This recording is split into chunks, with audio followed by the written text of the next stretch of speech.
Hey, Chapel here, and today we're going to be talking about the double offensive Frost build, which uses Veil of Frost, Frostbat, and Ice Nova.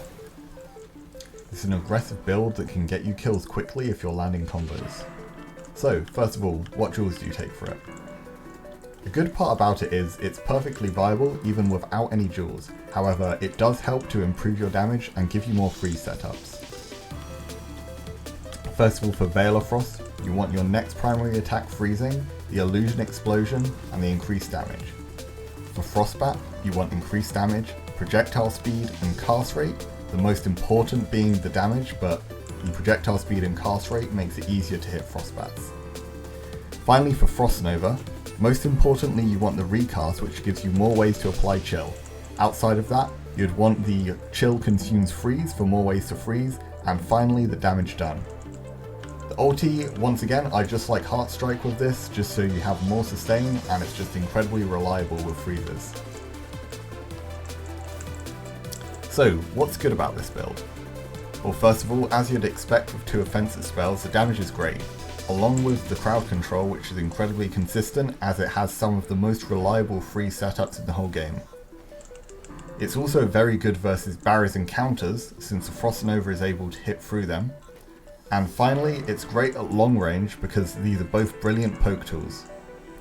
As for the negatives, it certainly has some bad matchups, unfortunately including some of the most popular meta spells. Phantom Aegis is very annoying for it, due to it removing chill, and also just being a great way of sponging damage that the build does. Since it has no defense, it's also very bad versus Blood Dash, and is just weak at close range in general, which leaves you incredibly vulnerable.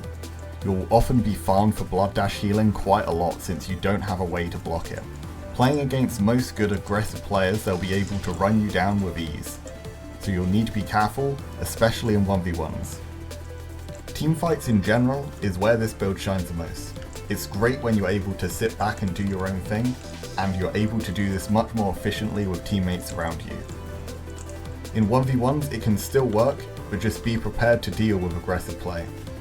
Now what are the combos for this build? Well, most standardly, if you get a freeze, you just do Axii into a Spear Q. For any kind of freeze build, this is your standard combo because it's the highest damage to weapon abilities that combo into each other.